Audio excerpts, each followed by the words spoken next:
Boa tarde a todas e todos presentes.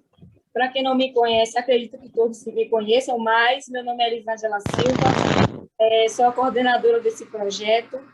Quero agradecer a todos os presentes e vamos iniciar o segundo dia de palestra do projeto Negros Empreendedores, multiplicando limpeza no combate ao coronavírus.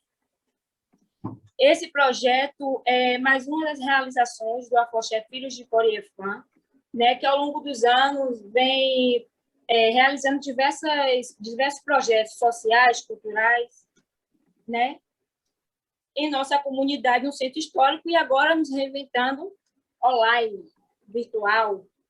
Quero agradecer, nós queremos, na verdade, né, em nome do Afoxé, agradecer o patrocínio do governo do Estado, através da Secretaria de Promoção da Igualdade Racial, no edital Bahia Década Afrodescendente, edição 2020.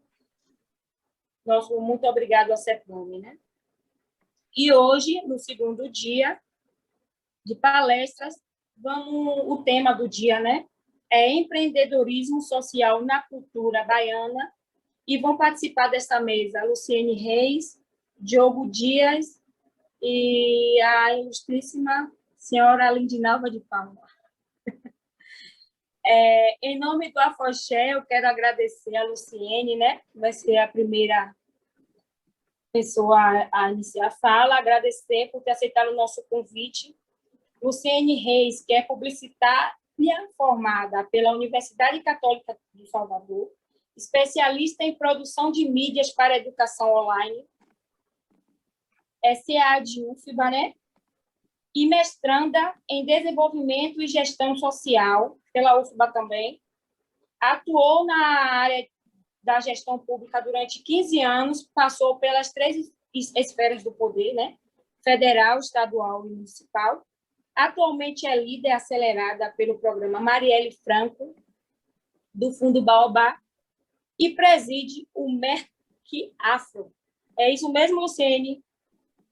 Uma plataforma voltada para a reunião de dados e informações sobre o ecossistema empreendedor negro na diáspora. E aí, lindona? A pessoa é filha de santo também, viu? A pessoa é uma pessoa candomblessista. Boa tarde. Beijo, irmã. Benção a Ked. Benção quem estiver aí que seja de candomblé. Como vai? Vou fazer aquela fala chique, né? Benção a minha mais nova, mas meus mais velhos e que está chegando depois de mim. Vivi para falar isso.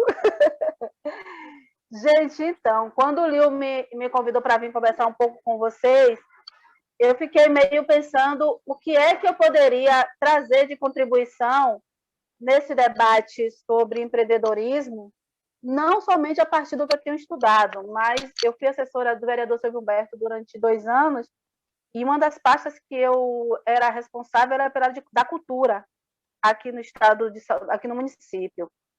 E eu acho que não dá para conversar sobre empreendedorismo sem que a gente antes faça um resgate mínimo da nossa relação individual com o dinheiro.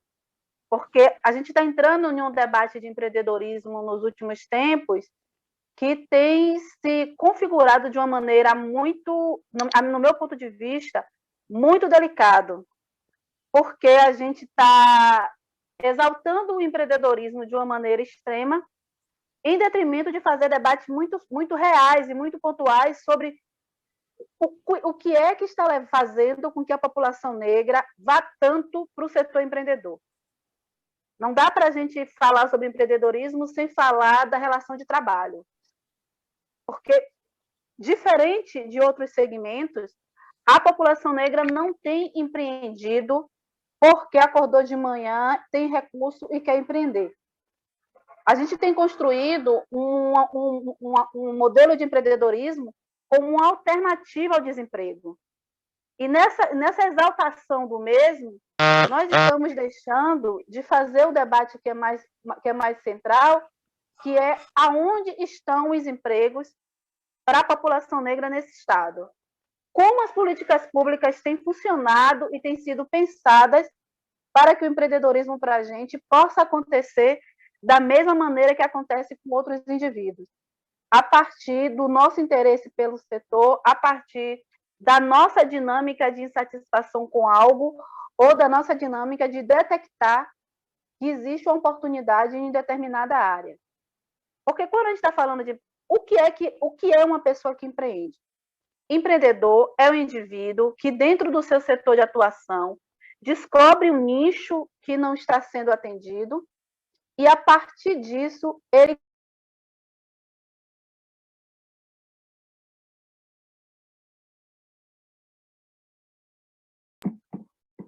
O áudio está fechado novamente, Lu, tem que abrir. abriu, Agora alguém sim. fechou. Então, voltando. Quando a gente está falando de alguém que é empreendedor, a gente está falando o seguinte: você atua em determinada área e você detecta uma situação naquela área que você atua. Na área de administração e da publicidade, a gente chama de dor. Dentro daquele setor que você atua, você percebe que tem uma dor e você tem uma solução para essa dor. Um exemplo, o Uber. A startup Uber, quando surgiu, ela surgiu para atender uma dor. Qual era a dor? As pessoas conseguirem transitar pela cidade de uma maneira mais fácil e resolver um problema que existia de insatisfação com o transporte público. A dor era insatisfação com o transporte público. E qual é a solução que a Uber traz? Uma alternativa que é reunir pessoas que tinham carros parados em casa, porque a Uber não nasceu como um serviço para se tornar o emprego principal do indivíduo. Ela surgiu como alternativa de renda para quem tinha carro que não usava o dia inteiro. Então, essa foi a dor que ela nasceu para atender. Com o decorrer do tempo, a gente vai vendo que o desemprego vai aumentando e, com isso, o que era para ser uma alternativa de renda se torna a principal forma de sustentação dos indivíduos. Ou seja, todo mundo que é desempregado passa a rodar, a circular com o Uber. Quando a gente traz isso para a área da cultura, o que é, então, o papel de cada agrupamento cultural, principalmente na perspectiva racial de Salvador? Ela nasce também para atender uma dor. Qual é a dor que os afoxés, que os blocos afros atendem? A invisibilidade do folião negro no Carnaval de Salvador. Essa é a dor que os blocos afros trazem para a avenida. O que é que vem com essa invisibilidade? Essa invisibilidade traz o quê? A baixa autoestima, a ausência de exaltação das coisas que são consideradas como valor, a ausência de respeito e referenciamento ao que a gente considera como representatividade. Por que eu estou trazendo da empresa para a área cultural? Porque se a gente não consegue entender que o produto que vocês trabalham, que vocês desenvolvem, seja no Carnaval de Salvador ou durante todo o ano, porque ser conselheira do Olodum me mostrou uma coisa: o Carnaval não acontece somente quando o Carnaval chega, é um ano inteiro de preparação para aquilo que é colocado na avenida. Então, nesse sentido, não dá para a gente entender os blocos afros, os afoxés, como algo que só funciona durante o Carnaval. Os blocos afros e os afoxés são empresas sociais, ou o que a gente chama de negócio social, e enquanto negócio social, ela visa o lucro, mas ela também visa o impacto social a partir das ações que ela desenvolve o ano inteiro. Isso quer dizer que, ao mesmo tempo que o seu negócio ele é uma ONG, porque uma ONG pode ser um negócio social, ele também é um empreendimento que precisa garantir a sua sustentabilidade dentro desse processo todo no qual você transita, que é o que a gente chama de ecossistema empreendedor. E nesse ecossistema empreendedor, o empreendimento que você dialoga precisa falar com o Estado, precisa conversar com a iniciativa pública, precisa conversar com os fundos de investimento, precisa dialogar com a sociedade, precisa dialogar com as instituições de formação. Isso é universidades, isso é escolas de negócio, isto é as organizações voltadas para a área carnavalesca e comercial, porque vocês não deixam de gerar emprego e renda durante o período em que suas instituições funcionam.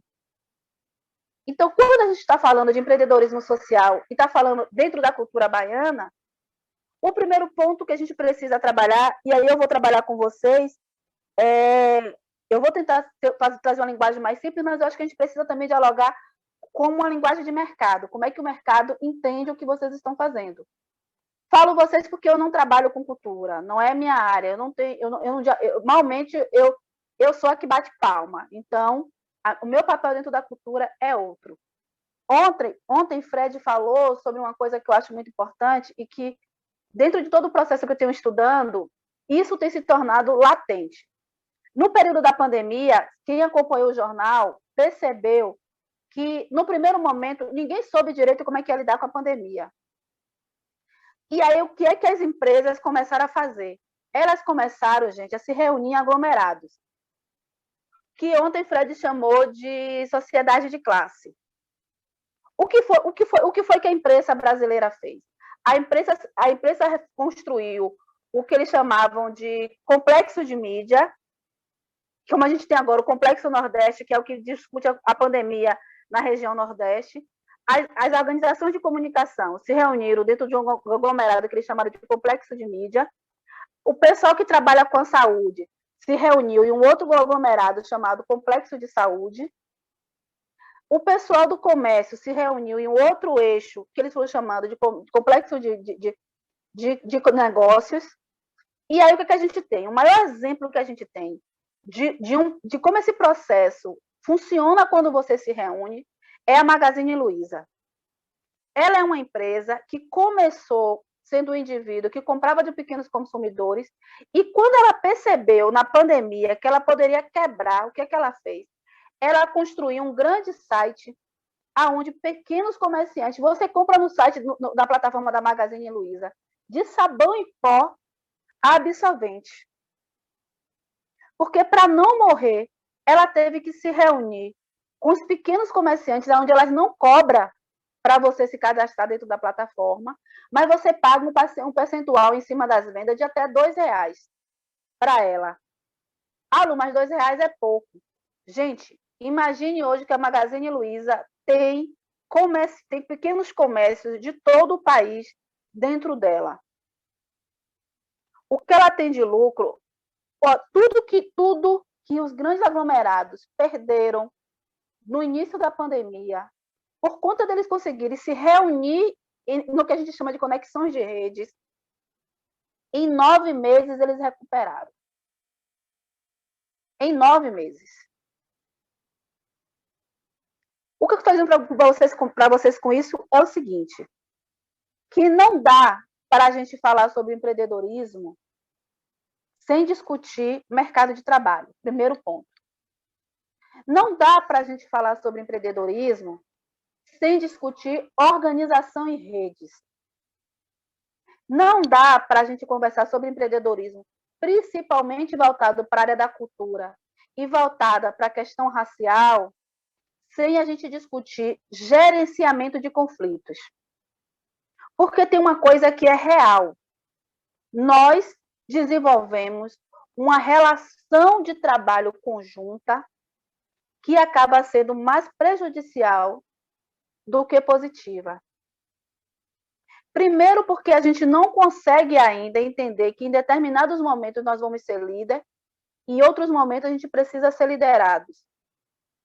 A gente ainda tem dificuldade de dialogar com uma coisa muito tranquila, que é saber qual é o meu papel nesse agrupamento. Na ansiedade de fazer tudo, a gente acaba se dispersando em pequenos conflitos e pega esses pequenos conflitos e transforma em coisas enormes. Vou dar um exemplo para vocês.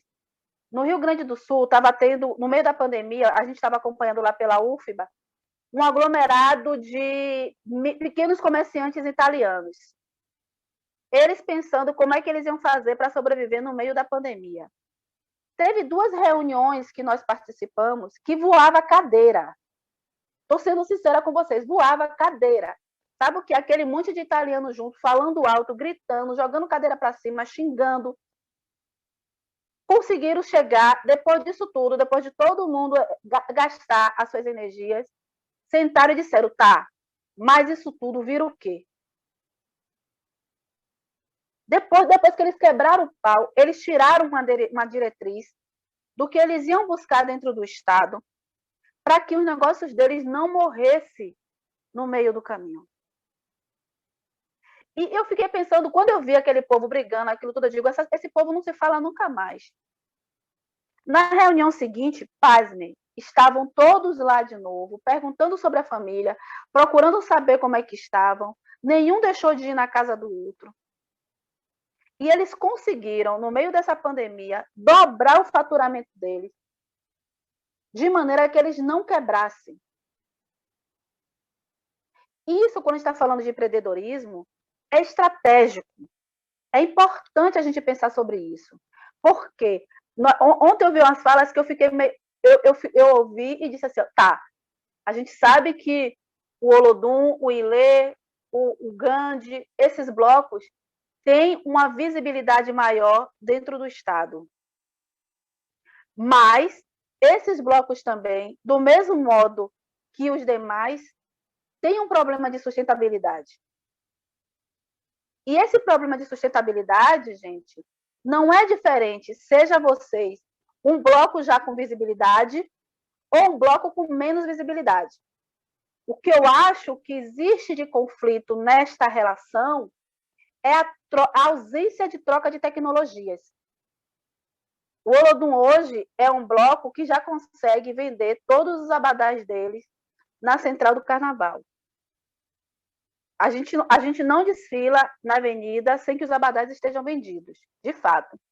Mas vocês também que têm bloco sabem que os abadás também somente não pagam a fatura de botar um bloco na avenida. Agora, eu acho que a gente precisa conversar e buscar, e é o que eu digo sempre a João Jorge, que para ele ser grande, ele precisa dos blocos menores. Do mesmo modo que para vocês ganharem visibilidade, a existência deles precisa ter base que abre caminho para vocês. Eu não entendo, de fato, assim, eu não vejo como, estrategicamente pensando, quando a gente imagina a cultura de Salvador, como essa relação caminhar com o Estado e caminhar com a iniciativa privada, que são as duas fontes de renda de vocês, e de uma instituição de carnavalesca em Salvador com referencial negro, eu não vejo isso acontecendo, cada um indo para um lado.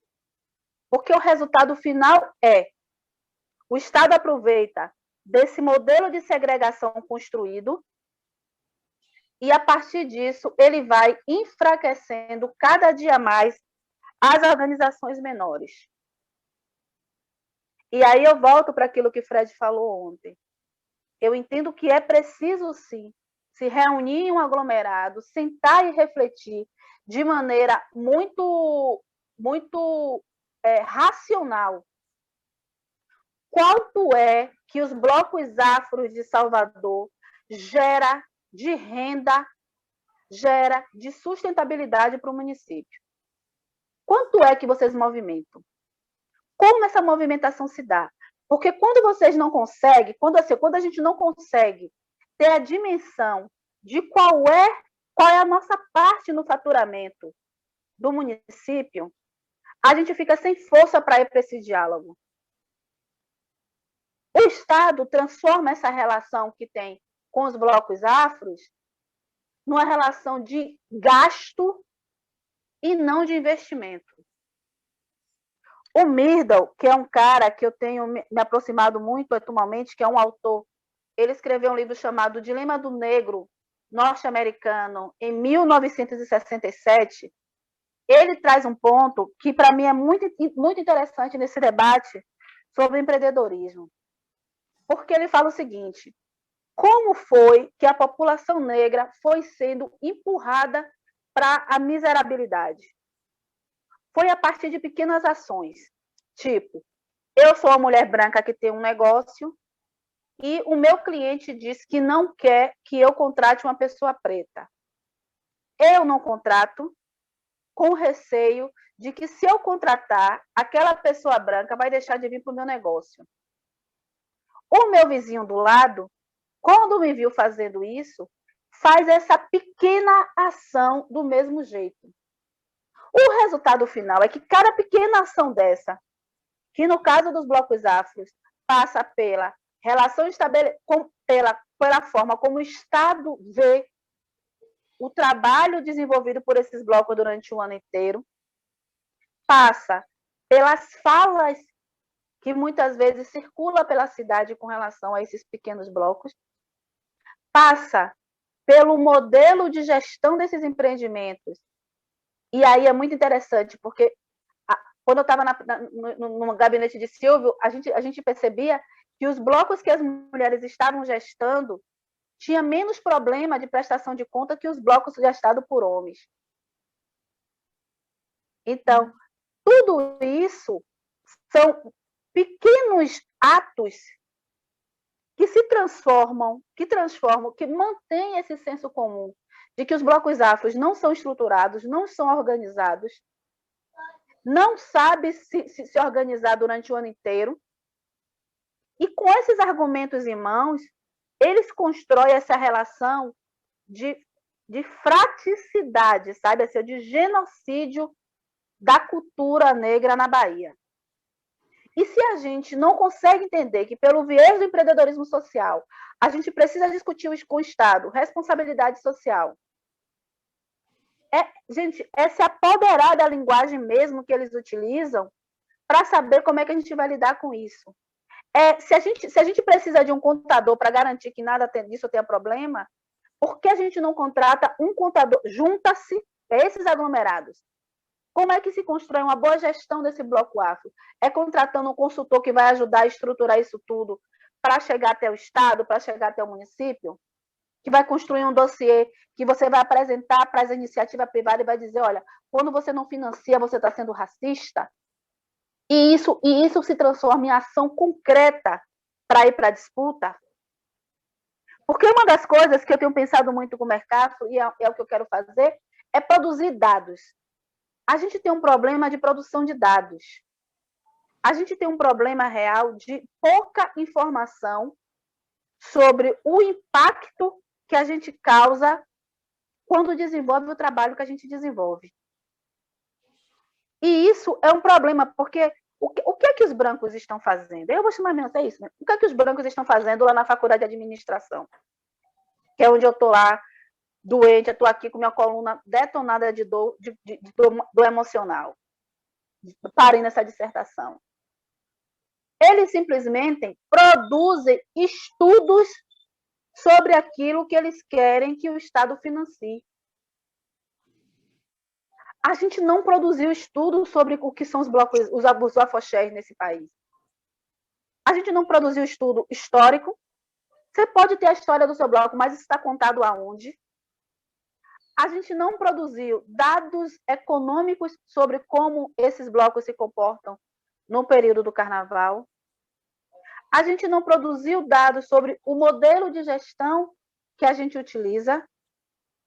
E aí, o que a gente faz também? Acaba colocando tudo isso no bojo do racismo e não constrói dados concretos que nos permita sentar na mesa e transformar isso em contra-argumentos a partir do que eles trazem.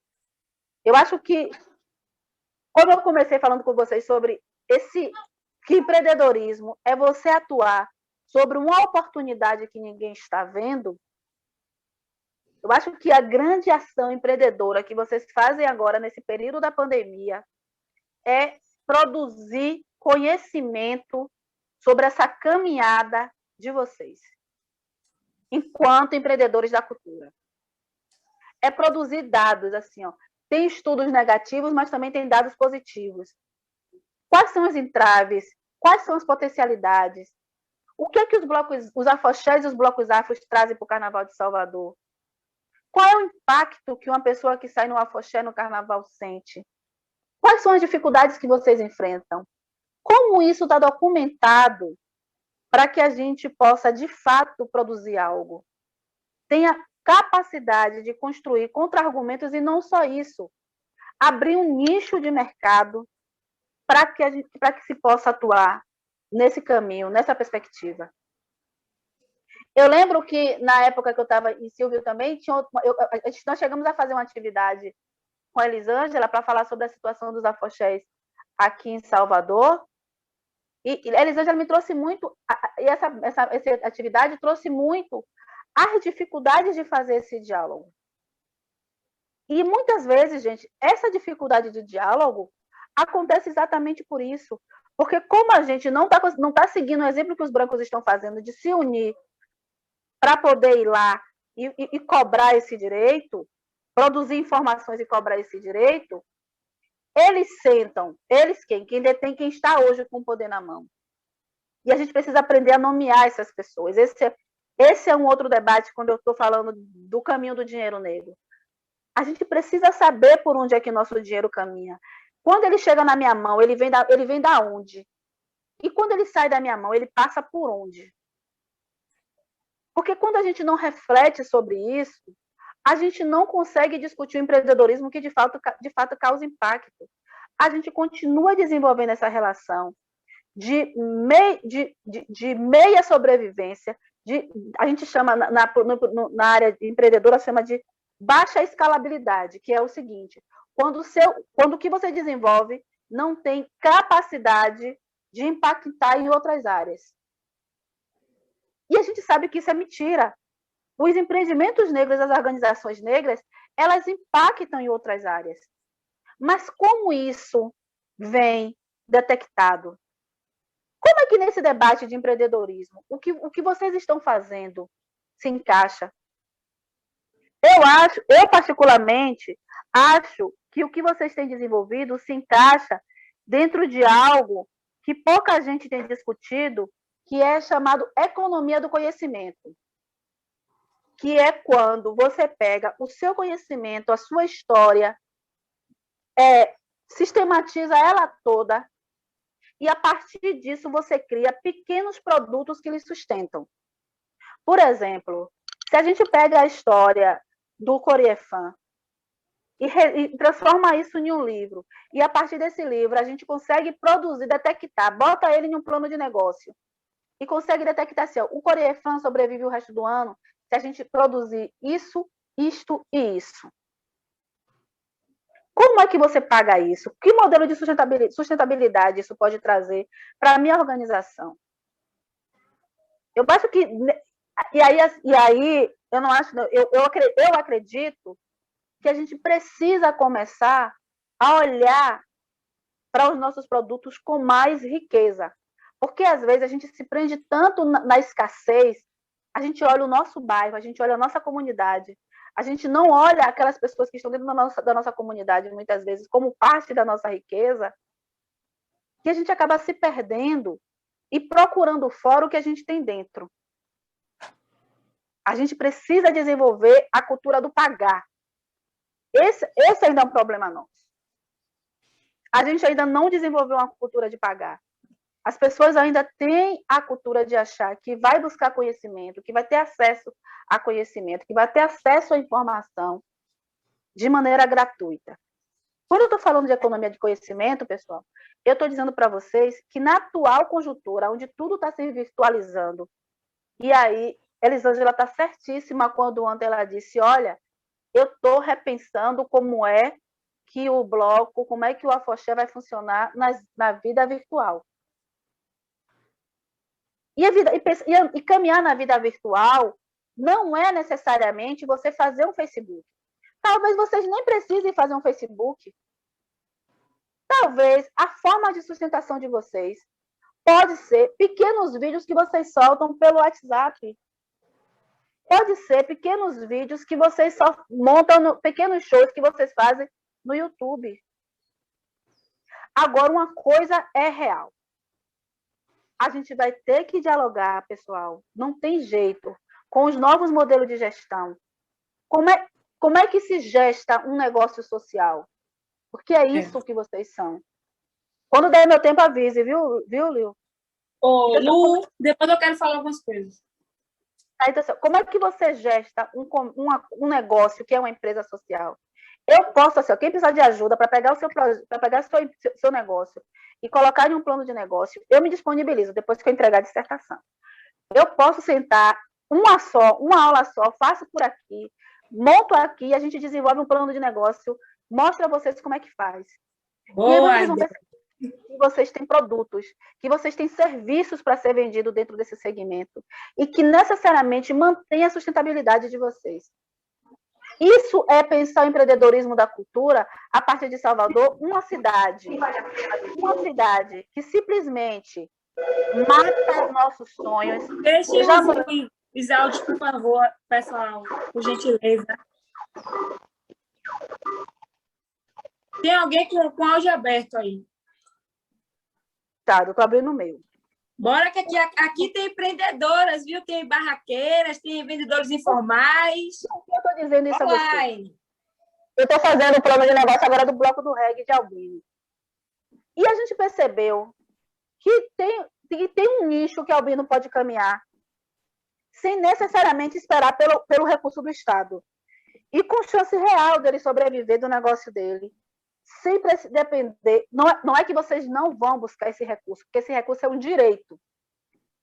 O Estado sustentar, o Estado patrocinar parte do que vocês desenvolvem é um direito, porque a narrativa que o Estado vende para o turismo e para arrecadar recursos, para movimentar o Estado e o município, transita pela cultura negra. Então, nós precisamos aprender como é que a gente monetiza as nossas imagens, os nossos referenciais, dentro de um Estado que o vende a preço, que nos compra a preço de banana e recebe de volta a ouro, a preço de ouro. Nós precisamos fazer isso. E isso não acontece se a gente não discutir a nossa história econômica. Nós precisamos conversar sobre a nossa história econômica. Nós precisamos conversar sobre uma coisa que a gente não fala, que é como nós nos relacionamos com o dinheiro. Nós precisamos quebrar essa relação de mesquinharia que a gente tem com o dinheiro, que é essa coisa que nos desumaniza. E eu vou falar porque eu trabalhei no governo federal e eu via como era que as organizações negras se matavam por causa de um cargo, se matavam por causa de 10 mil reais, porque não tem nem noção do que é dinheiro e acha que 10 mil reais é dinheiro. A gente destruía a história um do outro. Então, conversar sobre o nosso sentimento com o dinheiro, como é que a gente se sente, se a gente se sente triste, se a gente se sente merecedor, como é que a gente tem a nossa relação afetiva com o dinheiro. É um ponto quando a gente está discutindo empreendedorismo, porque se a gente não consegue fazer esse debate, pessoal, a gente continua desenvolvendo essa relação de mesquinharia, sabe? Que acha que tem que invadir o espaço do outro, que acha que tem que detonar o outro quando vai buscar um recurso. E não imagina o seguinte, que quando você fala mal do outro, isso também reverbera para você. Isso também volta para você. Porque sabe o que é que o Estado diz? E eu já fui gestora há muito tempo. Eles não se entendem. Dá 5 mil para fulano. Isso aí é porque não recebeu dinheiro. Dá 5 mil para fulano, dá 10 mil a ciclano, que essa briga acaba. A Secretaria de Cultura do Estado trata, sabe, o Ouro Negro como Bolsa Família. É assim que eles falam do programa. Porque a gente desenvolveu uma relação tão descuidadosa com esse processo, que eles se sentem no direito de tratar com chicalho, com desrespeito, com ausência de atenção, e não se preocupa com quem está ouvindo. Então, discutir sobre empreendedorismo começa por a gente discutir qual é o impacto financeiro e de capital social, que é a rede que a cultura negra mobiliza. Deem uma lida sobre o que é capital social. Vocês precisam resgatar o capital social das empresas de vocês. Capital social é como o outro fala de você, é como você é visto pelo outro. Quando fala no seu empreendimento, o que é que chega sobre ele na mesa, no ouvido do outro? O que é que chega sobre você no ouvido do outro? Isso é capital social. E na área econômica, sabe? E na área econômica, tem 3 coisas que vai fazer com que a gente tenha dinheiro. Fortalecimento do capital social. Não sei o que estou dizendo, não. Estou falando isso para vocês de leituras, e não são poucas que eu tenho feito. A gente precisa adquirir capital social. A gente precisa adquirir conhecimento empresarial. E a gente precisa aprender sobre financeiro. Ah, Lu, mas eu tenho que aprender sobre financeiro para eu tocar meu financeiro? Não, você não precisa. Entender sobre como funciona o setor financeiro é você entender como é que as empresas, como é que as instituições dão dinheiro. É entender como é que funciona o BNDES.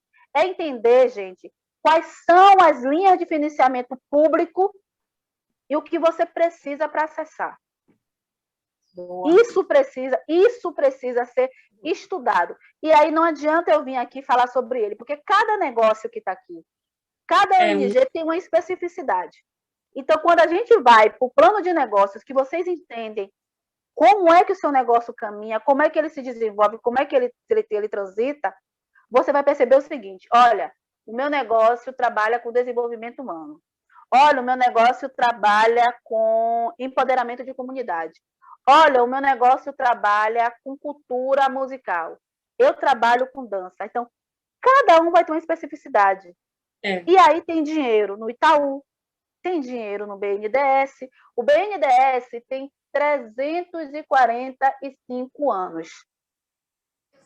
Sabe quantas vezes ele já deu dinheiro para preto? Nenhuma.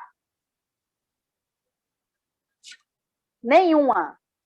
E é dinheiro de desenvolvimento do Nordeste. É dinheiro para o desenvolvimento do Nordeste. Então, quando a gente consegue parar e sentar e entender assim, ó, quem é a minha organização, o que é o meu negócio, como ele se desenvolve, até que seja uma barraca, sabe? Até que seja uma barraca. Isso não quer dizer que não seja um empreendimento que gere renda, porque gera renda. A maior parte do dinheiro que a Ambev e outras organizações tiram no carnaval vem dos ambulantes. Se não viesse, eles não tinham a preocupação que têm em garantir o bem-estar. Eles não teriam a preocupação que têm em garantir qualidade no carnaval. Quem mais vende para as cervejarias no carnaval, nas festas de Salvador, são as pessoas que estão tomando sol e chuva na rua. Verdade. Ou seja, são os pequenos negócios.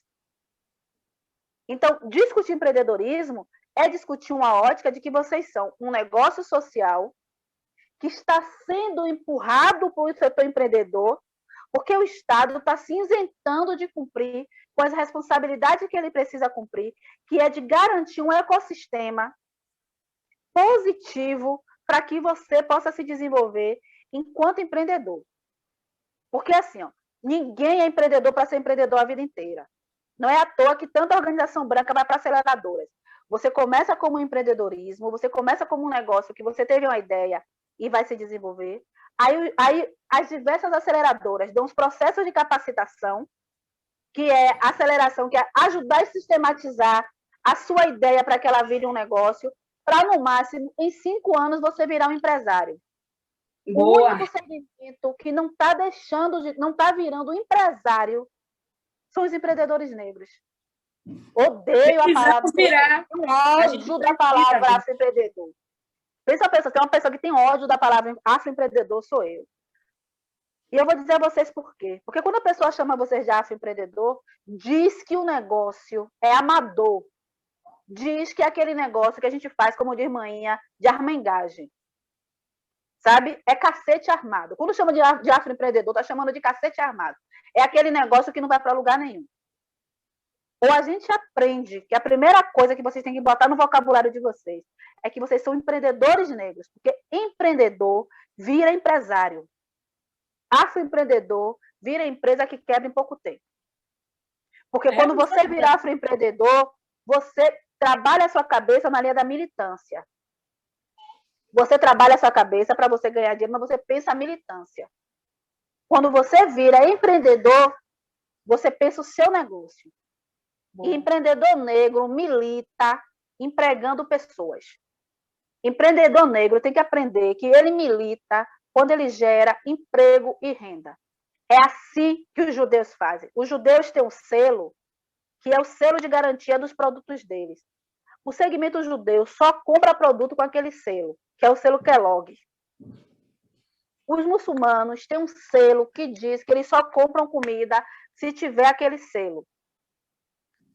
Os veganos desenvolveram um selo para dizer que aquela comida eles podem ser comprada. Ou seja, eles sustentam o ecossistema deles.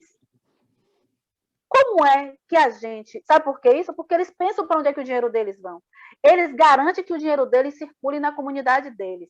E não dá para a gente falar de black money quando a gente acha que tem que contratar fulano de graça, quando a gente acha que tem que ir para o evento de ciclano de graça. Sabe?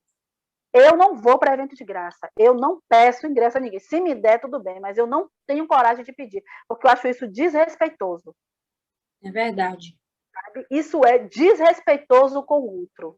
Não é porque você tem o segmento dele que te dá o direito de ir para o evento do outro de graça. Isso não faz o dinheiro gerar, isso não faz o dinheiro girar na nossa comunidade. O dinheiro continua girando dessa maneira.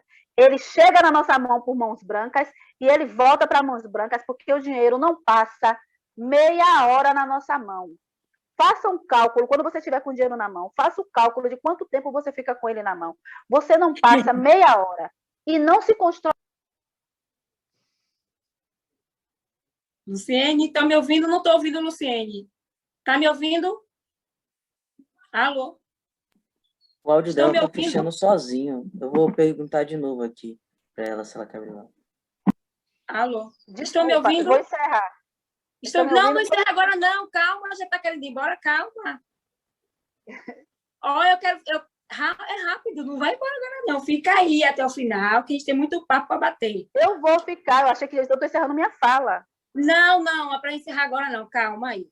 Eu quero colocar que esse projeto que a gente pensou, inclusive o tema de hoje, empreendedorismo social, veio porque a gente realizou oficina de sabão, oficina de capacitação e sabão em barra e líquido, lá na sede do bloco. A gente realizou, salvo engano, foi em dezembro. Iniciamos em dezembro, que compõe esse projeto. E quando pensamos em fazer esse projeto da oficina, veio por quê? Porque estamos na pandemia e o sabão é algo que a gente está usando muito dentro de casa, para lavar a mão, a roupa. A gente sempre usou, mas agora a gente está usando mais. Então, a gente pensou em uma forma das mulheres, das vendedoras ambulantes do Pelourinho, das vendedoras ambulantes do entorno ali, né, do centro histórico, conseguisse uma outra forma de estar comercializando também, além de usar, de fazer para usar, mas a gente pensou, eu acho até que a professora Thelma está aqui também, né? A quem a gente agradece por ter ministrado nossas oficinas. Então, a gente pensou, olha, as pessoas podem fazer o sabão e podem vender também. E eu fico feliz que teve algumas pessoas que já me sinalizaram que abriram o MEI, estão fazendo sabão e estão comercializando o sabão. Entendeu? Um adendo, gente. Cuidado com o MEI. Muito cuidado com o MEI. Porque as pessoas estão abrindo o MEI e acham que o MEI não tem custo. Ele tem um custo. Agora, assim, é importante que pague, porque isso garante a aposentadoria. Então, assim, e outros benefícios também, não só esse. Então, assim, se você começar a trabalhar de carteira assinada, vá até o Sebrae, deixe o seu MEI bloqueado, e você assina a carteira. Porque o que acontece? Se você começar a trabalhar de carteira assinada e não bloquear o seu MEI, você não recebe o seguro-desemprego, porque a pessoa entende que você tem uma atividade extra. Então, muito cuidado com o MEI. Façam um MEI sabendo que tem que pagar ele todos os meses, porque senão vocês perdem, ele vai ficar muito caro e vocês perdem os benefícios que ele traz. Então, o MEI gera um custo. Isso tem que ficar muito claro para a gente, porque senão as pessoas estão fazendo, porque muita empresa não quer mais contratar do modelo tradicional, as pessoas estão fazendo para ter um dinheiro naquela hora e está esquecendo que não é assim. Ele precisa garantir, não vou trabalhar com MEI, não vou emitir nota durante 1 ano. Vá lá e deixe ele bloqueado. Quando você precisar emitir nota, você vai lá e desbloqueia. Pode seguir, viu? Pronto. Então, é importante que as pessoas, muitos já sabem, né? A gente sabe que muitos sabem, mas é importante que a gente tenha uma atenção maior e que, de fato, a gente não apenas sinta-se como se fosse empreendedor, mas que seja na prática, mas que seja que procure ter novos conhecimentos do que você tem direito a ter, do que, se você se formalizar, qual caminho você pode seguir, né? Tem pessoas, assim, eu conheço poucas, mas tem pessoas que conseguem, sim, de fato, um financiamento, certo? Com taxas ou valores menores para pagar. Então, é importante que a gente pense que as pessoas têm que achar caminhos nesse momento de pandemia para sobreviver. E eu fiquei muito feliz quando as pessoas estavam indo para as oficinas, a disponibilidade, a vontade de aprender, o foco mesmo ali. Teve homens nas nossas oficinas, eu fiquei muito feliz, em especial porque a maioria do público que a gente atendeu foi pessoas pretas. Então, a gente vê que as pessoas estão, sim, de fato, se organizando, e a gente não pode, na verdade, desistir. No primeiro obstáculo que vir, não podemos desistir. Né? Se não for com sabão, eu gostaria, e estou feliz porque algumas pessoas estão me sinalizando. Tomei meu curso, hoje me formalizei, estou nessa... Então, a gente precisa também, algo que eu percebo, é partir para as redes sociais, é fazer algo que você colocou no início. A gente não deve ficar só com aquela guia ali em determinado local ou na nossa casa. Não. Hoje existe um mecanismo, né? Hoje existe a questão do delivery, que muitas pessoas estão se reconectando para não deixar de perder suas vendas. Então, é importante até mesmo, porque como o nosso público, né? A maioria do nosso público foi vendedoras ambulantes aí do Pelourinho, foram barraqueiras, muitos estão ainda, porque o comércio informal já foi até autorizado a voltar, mas muitos ainda não votaram. Os barraqueiros do Pelourinho, os vendedores ambulantes do Pelourinho, não foi autorizado ainda a votar porque trocou a gestão na CEMOP e hoje a pessoa que está tem um problema com quem já estava. Então, estão descontando esse problema em cima das vendedoras ambulantes. Então, é importante que a gente ache outros caminhos, né? E eu fiquei acho que mais do que achar outros caminhos, aí é que eu estou te falando assim, quando vocês se reúnem, se juntam e vai cobrar um posicionamento, não tem outro caminho. Aí não tem outro caminho. Aí é o Estado, é o município que tem que resolver esse problema. E se isso está reverberando em vocês, tem que se tirar uma comissão para ir lá resolver isso. E se não resolve, denunciar. Porque essas pessoas não são donas desse espaço. Elas estão lá a partir de um recurso que nós pagamos. Então, é isso que eu estou falando com vocês. Assim, ó, quando a gente começa a estudar sobre dinheiro, a gente começa a entender a forma como a gente se relaciona com o dinheiro, a gente começa a entender a relação de poder. Porque muita gente, pessoal, tem dinheiro, mas não tem poder.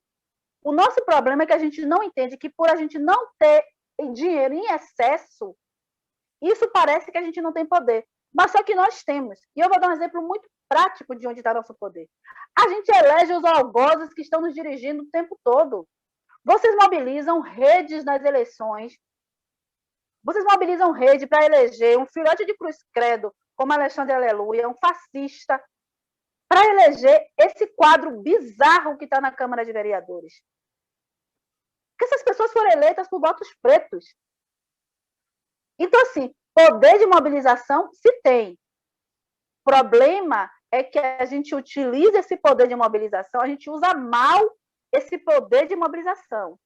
As pessoas estão sendo menos estratégicas. Os moradores do Pelourinho, que são barraqueiros, pode sim chamar uma assembleia com a CEMOP. Se a CEMOP se recusar, pode ir para a rua e fazer um escândalo. E eles têm que resolver esse problema. Isso não tem que ser construído a partir de uma alternativa de renda.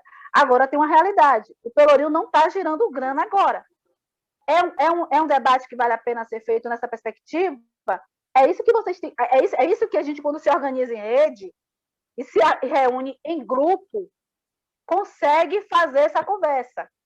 Seja o Alfoché, seja as vendedoras ambulantes do Pelourinho, seja os moradores do centro histórico. Sozinho, isso é mais difícil. Mas, conjuntamente, é uma outra realidade. É uma outra forma de se organizar. Isso que vocês estão trazendo mesmo do material de limpeza, tem anos que eu não compro material de limpeza de mercado. A última vez que eu comprei material de limpeza no mercado foi em 2000, estamos em 2021, 2018. Foi a última vez. Eu compro o material que vocês estão falando aí e preparo meu material de limpeza em casa. Sabe por que eu fiz isso? Porque eu comecei, tem que ver isso. Qual a duração da live, Elisângela? Ainda falta Diogo. O Diogo já chegou? Já acabou. Sempre eu mandei um zap para vocês. Ah, tá. Eu te perguntei. Faça sua conclusão aí, por favor. Eu espero o Diogo. Pode ir. Elisângela. Oi. Pode colocar Diogo. Eu guardo. Eu estava aqui esperando você me mandar. Não chegou não, viu, sua orientação. Não chegou, mas não? Eu estou encerrando, não. Teve pessoas que acenaram aqui para falar. Eu vou passar a palavra para dona Lindinalva. Vou abrir o áudio dela. Dona Lindinalva. Estou fechando o meu. Lu, obrigado pela participação. Estão me ouvindo? Sim, a gente está ouvindo. Elisângela. Sim. Dona Lindinalva? Eu estou aqui. Vocês estão me ouvindo? Sim. Eu estou. Estão me vendo também, direitinho? Vendo eu não estou, não, mas... Agora... Sim, está aparecendo aqui. Tá.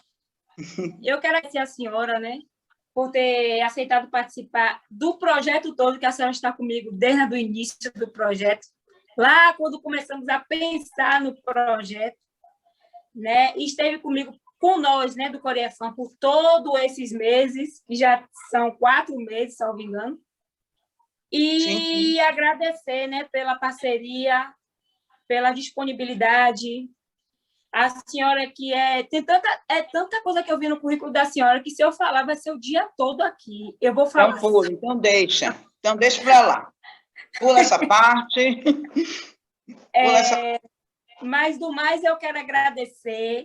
E antes de passar a palavra, eu gostaria de mais uma vez reforçar o nosso agradecimento ao patrocínio do Governo do Estado, através da Secretaria de Promoção da Igualdade Racial, no edital Bahia Década Afrodescendente, edição 2020. Então, agora, com vocês, a senhora Lindinalva de Paula. Boa tarde a todas, todos e todes. Agradecer a Elisângela pelo convite, né, de estar aqui contribuindo com uma discussão que, para mim, é bem pertinente. Né, ouvindo a Luciene, e aí as coisas vão movimentando e reconfigurando até um pouco a minha fala, né, nesse sentido. Falar de empreendedorismo, para mim, eu gosto muito de discutir a partir de 2 linhas, né? O empreendedorismo feminino, que eu chamo, que eu digo que é um empreendedorismo ancestral, né? Porque as mulheres, e principalmente as mulheres negras, foram as primeiras empreendedoras, as primeiras agentes empreendedoras no Brasil, né, como sobrevivência, e a relação que nós temos com o empreendedorismo, né? E engraçado que nós somos as primeiras, mas essa palavra ela começa a ter uma outra conotação, tem uma outra visibilidade na sociedade, quando outros agentes começam a se ver nesse mercado. Porque a relação que nós, mulheres negras, temos com o empreendedorismo é desde sempre, né? A gente fica desempregada, a primeira coisa que a gente faz é vender geladinho, fazer unha, vender Avon, né? Eu lembro que minha mãe, na década de 80, minha mãe vendia, na década de 70, vendia roda, vendia cristiã, fazia geladinho, era espichadeira, né? A gente sempre busca uma alternativa quando a gente não está no emprego formal. Até porque, durante muito tempo, para a gente, a formalidade do emprego vem ou através do servidor público, né, onde está a maioria de nós negros e negras, quando consegue adentrar o serviço público a partir de concurso, na área de saúde, né? Diante disso, nós somos maioria absoluta, porque o empreendedorismo sempre foi uma válvula de escape. Então, a gente era tudo, né? Vendedora, ambulante, era tudo, menos empreendedora. E essa palavra, né, ela soa tão forte que muita de nós ainda não se vê enquanto empreendedora, e como não se vê neste lugar, né, a gente diz, eu sou empreendedora, eu estou fazendo um bico, eu só estou aqui por enquanto, até eu arranjar um emprego, sabe? Mas a gente não se coloca nesse lugar. E aí, Luciane, quando a gente não se coloca nesse lugar enquanto empreendedoras, né, pensando na questão de gestão, de recurso, de aplicabilidade, de movimentar a economia, né, discutir, também gosto dessa coisa de, eu sempre digo que nós, negros e negras, temos um medo de falar de dinheiro, de gostar de dinheiro, parece que assim é uma coisa que não está para a gente, sabe? De fazer, de se colocar como empreendedoras para ter lucro, né? Então, a gente fica sempre nesse lugar de que é um bico, é um negocinho, e a gente não se coloca enquanto empreendedoras para disputar até os recursos públicos e os recursos privados, né? Mas a gente tem essa veia do empreendedorismo feminino, né? Já fomos as primeiras a estar na rua mercando, a estar empreendendo, né? Muito antes dos homens. E uma outra linha também que eu gosto de discutir e de pensar, né, que aí a Elisângela dá um exemplo muito do que foi esse projeto, quando a gente estava construindo, né? Eu sou uma empreendedora social, né? É uma nomenclatura também que a maioria de nós desconhece e a maioria não tem esse pertencimento. Eu, nos últimos anos, eu sou uma empreendedora social. Eu vendo, né, meu serviço a partir de um lugar, né? Não tenho produto, não faço produtos, né? Não crio produto. Eu forneço o que eu tenho, o que eu aprendi a partir de oficina, a partir de palestra, a partir de consultoria, né? E me coloco neste lugar, né? Eu sou uma empreendedora social. E hoje, e quando a gente estava discutindo muito o perfil que a gente ia construir, né, esse projeto, escrevo alguns projetos também, né, a Elisângela trouxe essa preocupação com a comunidade, né, de que a maioria do Pelourinho já é o lugar onde é a comunidade, onde o Coriefã nasce e se constitui até os tempos atuais, né? E conhecendo, Elisângela conhece essa movimentação da comunidade do Pelourinho, né? As vendedoras e os vendedores ambulantes, né? Porque assim que ainda são chamados, que você abre lá, né? Que agora mesmo tem os últimos dados, né, do Sebrae com relação ao turismo e como isso afeta diretamente, aí está lá nos textos mais recentes do Sebrae, vendedores e vendedoras ambulantes do centro histórico. Em nenhum momento se refere aos homens e mulheres que estão ali como empreendedor e empreendedora, né? E quando o Sebrae não vê aquele público ali como empreendedor, empreendedora, a gente fica muito preocupada, porque o Sebrae tem uma política para empreendedores e empreendedoras. É só para a gente compreender e se situar o que é que nós somos a partir da nossa identidade e como nós somos identificados na sociedade. E a partir dessa identificação, nós temos ou não temos acesso às políticas. E políticas que envolvem recursos. né? E quando a Elisângela fala do papel do Coreifam em pensar um projeto, né, que fosse desenvolvido para a comunidade, principalmente pensando naqueles vendedores e vendedoras, naquelas mulheres que perderam, que estão sem recurso, né? O Coreifam é uma instituição cultural que faz empreendedorismo social. Por quê? Porque o empreendedorismo social ele é diferente desse empreendedorismo clássico, né? Muito que Luciana trouxe agora aqui empresarial, né? O empreendedorismo social ele tem como objetivo pensar soluções que melhorem a sociedade e o coletivo. Esse também é o papel das organizações, das OESC, OSC, né? Que são regidas pelo Miroski. Então, compreender o que é eu ser uma empreendedora, como trançadeira, como vendedora ambulante, e a minha organização desenvolver empreendedorismo social. Porque qual foi o resultado positivo do projeto? Conseguiu qualificar, né? Você tirou mulheres daqui que estavam desempregadas, que eram empreendedoras, fez uma formação, uma capacitação e colocou essas mulheres de novo no mercado de trabalho, na geração de renda.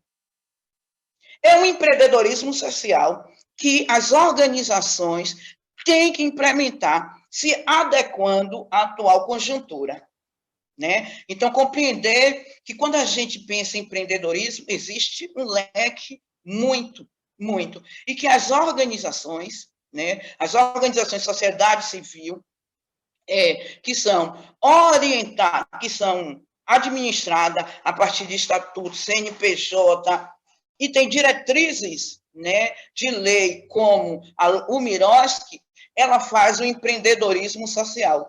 Porque toda ação, todo projeto que essas organizações, ela tem que dar uma devolutiva para a sociedade e ela tem que pensar no coletivo. Os projetos movem com recursos? Tem sim. Eu tenho que acessar recurso público e privado? Tem. Mas eu não sou uma empreendedora só visando o lucro. Então, compreender esses lugares onde nós estamos, né, e os diferentes papéis, e compreender as diferentes formas do empreendedorismo. Eu também não gosto, tem coisas que eu também não gosto, né, dessa nova onda de empreendedora, porque empurra, né, as mulheres negras e os homens negros, e aí a maioria absoluta das empreendedoras, né, são as mulheres negras, isso são os dados que estão aí para comprovar, não é achismo da nossa cabeça, né, tão potente, né, mas os dados estão aí, são as mulheres negras as maiores empreendedoras, ou ainda as maiores vendedoras, porque elas não empreendem, né, com essa perspectiva que Luciane trouxe, né? Então, existe uma diferença. Essas mulheres, elas continuam como vendedoras. Vendedoras da Avon, né? Vendedora da Natura, da Boticário, uma trançadeira, vendedoras de roupa, né? Minha mãe saía de Alagoinhas para Tobias Barreto para comprar lençol, não sei o quê, para vender, porque essas mulheres, né? E aí não dá para a gente pensar em qualquer estrutura que a gente se veja, que a gente se coloque, e a gente não veja como o racismo ele estrutura, né, a sociedade de um jeito, o racismo é tão perverso, o racismo é tão cruel, que a gente não se enxerga como uma empreendedora, traçando um plano de ação, né? Normalmente, a gente não busca capital para ampliar o nosso negócio, para se tornar microempreendedora, pequena empresária, nada disso. Nada disso, né? Então, para mim, um distanciamento muito, a gente fica sempre nesse lugar e a gente, enquanto empreendedoras, né, eu me coloco nesse lugar, porque, como eu disse, é a válvula de escape de qualquer mulher negra quando está desempregada. É a primeira coisa, o que é que eu vou fazer? É a primeira coisa. Vou gerar ou eu vou prestar serviço, né? Ou eu vou gerar ou eu vou prestar, né? Ou eu vou ser trabalhadora doméstica, ou eu vou ser diarista, ou eu vou ser manicure, eu vou estar prestando serviço, ou eu vou estar costurando, ou eu vou ressignificar as roupas, né, no carnaval, né, eu vou fazer aqueles arremates, eu vou reformar roupa, né, eu vou vender biquíni, porque eu vou. É a nossa válvula de escape, né, quando a gente se vê desempregada, que somos também aí, a maioria desempregada e a maioria no trabalho informal. E aí, quando a gente vê, né, esse empreendedorismo feminino, né, Elisângela falou aí do edital que foram contemplados. Eu tive a honra de participar como palestrante oficineira, pelo menos de 4, do Coriefã, do Cambalaguanze, do Acambi e do Congo. Todos esses afoxés, né, essas organizações da sociedade civil, né, que tem como orientador o Miroski, né, da política do Miroski, desde 2014, são gestadas por mulheres. Esses 4 blocos afro são gestados por mulheres, né? E todas elas vieram pela mesma linha, apesar de nenhuma se comunicar com a outra. Todos os 4 projetos tiveram como eixo, como perfil, como objetivo dialogar, pensar em alternativa para as empreendedoras negras a partir da via da linha cultural, já que nós estamos falando de blocos afros e afoxé, que é uma vertente da cultura negra. Né? Sem se comunicarem, sem dialogarem, parece que um projeto inicia e o outro termina. É porque essas mulheres que são gestoras, mulheres negras, empreendedoras sociais, elas têm uma coisa em comum, estão dentro das comunidades, acompanham e sabem as necessidades. E, mais do que isso, durante o ano todo, desenvolve o empreendedorismo social. Aquele que é para alterar a realidade da comunidade, alterar a realidade dos membros que integram o grupo, o Afoxé, né, que integram a entidade, são projetos que pensam no coletivo. Esse projeto, em momento nenhum, foi pensado em trazer recurso específico para a gestora, que é a Elisângela. Da mesma maneira que não foi para Liu, do Congo, que não foi para Iracema, do Cambalaguanze, que não foi para Zezé, do Acambi. Então, a gente só compreender, né, os nossos papéis e como nós atuamos de maneiras diferenciadas, mas sincronizadas. Agora, não atuamos de maneira organizada e em rede. E aí, essas mulheres que gestam essas organizações só vão dar um salto de qualidade quando fizerem a ruptura do modelo machista, excludente, que são a gestão dos homens. Isso é fato. Isto é fato. Fato. Sabe? É só a gente alinhar, né, e trazer, né, uma discussão pertinente, que é um bloco historicamente que foi gestado por homem e se encontra extremamente endividado e durante mais de uma década teve apoios e projetos da Petrobras, da Odebrecht, né? E você encontra hoje pequenas iniciativas como Cambalaguanze, Ocambi, Filhos do Congo, Coriefã, né? Fazendo empreendedorismo social, porque tem mulheres que compreendem que são empreendedoras e traz a ancestralidade do empreendedorismo. E agem de maneira diferente, mas ainda gestam essas organizações muito com perfil masculino. muito. Então, é uma ruptura que não é fácil, não é fácil, não é, até porque a gente tem exemplos de que são os homens que são os protagonistas, são os homens, os grandes comerciantes, são os homens, né? A gente não se vê nesse lugar revolucionário, inclusive enquanto empreendedoras, lugares revolucionários, inclusive enquanto empreendedoras, né? E aí, caminhando com o movimento de cultura, eu me aproximo do movimento de cultura, os blocos afro e afoxés, em 2002 para 2003, quando ainda com o professor Ubiratã Castro, trabalhando no CEA, o CEAFRO, né? Ele ainda não era presidente da Fundação Palmares, e o movimento de cultura, os blocos afros e afoxés se reúnem e pressionam os parlamentares federais por uma emenda. Eu lembro que em 2003 nós conseguimos uma emenda de 1 milhão. Na época você tinha deputado federal Daniel Almeida, do PCdoB, Luiz Alberto, quem foi o outro? Eram três. A direita eu não vou nem citar, porque esse aí não se relaciona, né? Fico muito, muito entristecida quando eu vejo pretos e pretas se acabando na política para eleger esse povo que está aí da direita, que nunca se relacionou, nunca pensou em uma política para mudar e alterar a nossa realidade. E eu acompanhava, porque eu, na época, era assessora de Luiz Alberto, né? Eu lembro que eu fui para Brasília representando o movimento cultural e a professora Séries, que era, na época, a gestora do CEAL-CEAFRO, né?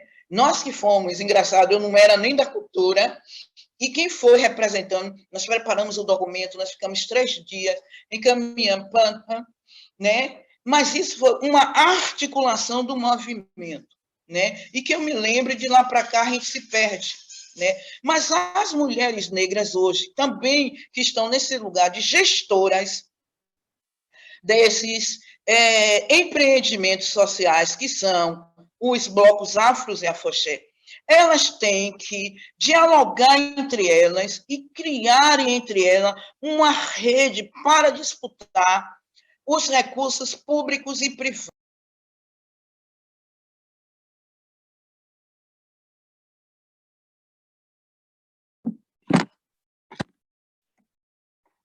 E novamente. A maioria hoje das financiadoras, né, das agências, tanto nacionais como internacionais, para elas é importante dialogar com redes. Né? Hoje, quando você vai preencher alguns formulários de editais, de agenda, de agências nacionais e internacionais, tem um quesito lá que pergunta: você participa, sua organização participa de alguma rede? Porque dialogar com rede se compreende, tem uma compreensão de que você está empreendendo, que você está gestando com um cunho, né, e com um potencial que vai para além só do recurso, né, de você ter a devolutiva só do recurso. Né? Você, quando está envolvida com rede, você pensa no desenvolvimento e na melhoria da sociedade, e você contempla mais e mais pessoas, mais e mais organizações, porque você não está sozinha. Então, uma coisa, eu vou trazer o exemplo da organização. Eu integro a Rede de Mulheres Negras da Bahia, que integra do Nordeste, que integra a Rede Nacional, e que a gente há um ano está dialogando com a Rede Internacional de Mulheres Negras da América Latina e do Caribe. Por que eu estou dizendo isso? Porque quando a gente vai dialogar e disputar qualquer recurso público ou dialogar a política, uma coisa eu vou trazer o Cambalaguanze, o Cambalaguanze marcar uma audiência e discutir a política, o decreto que nós temos, né, que é a política do empreendedorismo, de fomento à cultura. O Estado tem uma política específica de fomento ao empreendedorismo, aos empreendedores negros e às mulheres negras. Uma política específica. Aí eu pergunto, quando foi que nós, da cultura, que somos empreendedoras, discutimos, acionamos essa política que tem lá no seu artigo 5º, né, que é, inclusive, para desburocratizar, né, e para acionar créditos. Acionar crédito.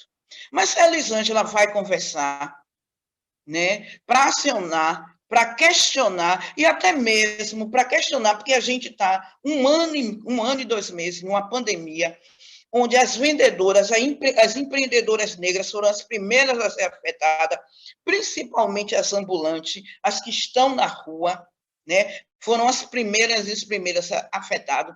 E, em momento nenhum, essa política foi aplicada, a política de fomento, de desenvolvimento para o empreendedorismo baiano. Em momento nenhum. E ninguém questionou, ninguém pressionou. Ninguém, né? Então, por que é importante para a gente, né, estar em discussões como essa, em ações como essa, em momentos como esse, ouvindo Luciane, né, que fala desse lugar da empreendedora mesmo, na disputa, no conhecimento, na leitura, né? E a leitura, necessariamente, não precisa ser uma leitura acadêmica, né? Necessariamente não precisa ser uma leitura acadêmica, né? Mas quando eu participo de uma live, ou quando eu escuto, eu sou de uma época que para qualquer lugar, para qualquer reunião que eu vou, eu levo papel e caneta. E hoje, mesmo nas lives, eu venho com papel e caneta se eu for ouvinte, porque, de repente, alguém vai falar alguma coisa que é extremamente importante para mim. E eu anoto, e eu vou lá, e eu pesquiso. Hoje nós temos um aliado numa ferramenta que é o Google. Então, se você botar lá, né, política de empreendedorismo estadual, no estado da Bahia, vai aparecer toda ela lá no Google. Quando foi criada, né, quando essa política foi criada, ela tem mais de uma década que foi criada, quais as linhas, quais o objetivo, para quê? E a maioria dos empreendedores e empreendedoras não utilizam e não sabe, né? Então, a gente, enquanto homens e mulheres negras, né, a gente tem que avançar, desconstruir muitas coisas. A gente ainda gesta as nossas organizações muito com olhar eurocêntrico, né? Com aquela coisa vertical, né? Que tem o presidente que manda, o vice-presidente, primeiro secretário. Isso é um modelo eurocêntrico, né? Isso não é um modelo afrocentrado de empreendedorismo, né? Não é um modelo de como a gente, negros e negras, se relaciona, e nem um modelo de como a gente gesta as nossas organizações, né? Então, primeiro, para a gente avançar, né? E esse momento que está instalado, esse novo normal que está instalado, eu já estou concluindo, né? Que está instalado, ele não vai passar, não vai ser daqui a um ano. Pode ser que a gente chegue em 2022 sem carnaval, né? A gente está há quase 3 meses de uma vacina, né? Entrando quase no 4º mês, e a gente só vacinou até agora 14% da população. Se a gente for nesse ritmo, a gente vai chegar em novembro e dezembro, né? E não vai ter nem 50% da população vacinada, se permanecer esse ritmo, né, ao som da tartaruga e do caranguejo. Não é a tartaruga e o caranguejo de Duval Leles, porque esse é um ritmo mais rápido, né? A gente corre o risco de não ter em 2022 ainda as festas populares, os ensaios e outras iniciativas culturais que colocam os blocos afros e afoxé, e aí eu vou falar exatamente porque essa live tem como proponente uma afoxé nesses espaços e com esses recursos, né? Tem uma coisa também que me incomoda muito, né? Esse projeto, Elisângela, que está sendo executado pela CEPROME, foi provocado por nós, né? E aí muito por mim, dentro da CEPROME, a partir do Conselho de Desenvolvimento das Comunidades Negras, do qual eu faço parte como vice-presidente. Há 4 anos, a CEPROME tem um edital afrodescendente. O ano passado, com a pandemia, ela suspendeu o edital, ficou o recurso. Né? E aí, na nossa reunião, a gente provocou. Você tem um recurso já no orçamento, você tem uma rúbrica, a gente vai devolver esse recurso para o Estado? Vamos pensar, então, da CEPROME fazer um edital com caráter emergencial, né? Que atenda às demandas com insumos, né? Que foram distribuição de máscara, fabricação de sabão, confecções de máscara e outros. Mas isso foi uma provocação nossa. Em 2021, ou em 2020, o ano passado, a cultura já tinha a rúbrica e o orçamento do Ouro Negro, porque é de um ano para outro. Quando nós entramos na pandemia, da mesma maneira que a CEPROME tinha a rúbrica lá de 2 milhões, que era do edital, a cultura também tinha. E a cultura poderia fazer um edital emergencial para os blocos afros e afoxés. Carnaval virtual. Entendeu? Poderia, porque ela teve um recurso, esse recurso foi devolvido porque ele não foi usado. E em momento nenhum, né? Quem faz a cultura, os blocos afro, ninguém. E aí você tem um bocado de associação, um bocado de gente, né, de direita, que não sabe nem o que é porra nenhuma e fica posando, né? E a gente fica comendo esse H, principalmente quando vem homens. Principalmente homem. Homem abriu a boca, aí vai, sabe? Eu vejo o movimento de cultura, os afros e afoxé, aparece um, vai todo mundo, daqui a pouco aparece, sabe? E ninguém questionou, como nós questionamos, entendeu? Então, e é exatamente por isso, né? Então, assim, e agora para concluir mesmo, né? Até para... para concluir mesmo. Então, assim, eu acredito no processo de formação, eu penso que essas gestoras que estão à frente desses blocos, elas têm que se qualificar e se capacitar. E aí, quando eu estou falando de qualificação e capacitação, informação, isso aqui que você está fazendo é uma formação, porque a gente traz informações.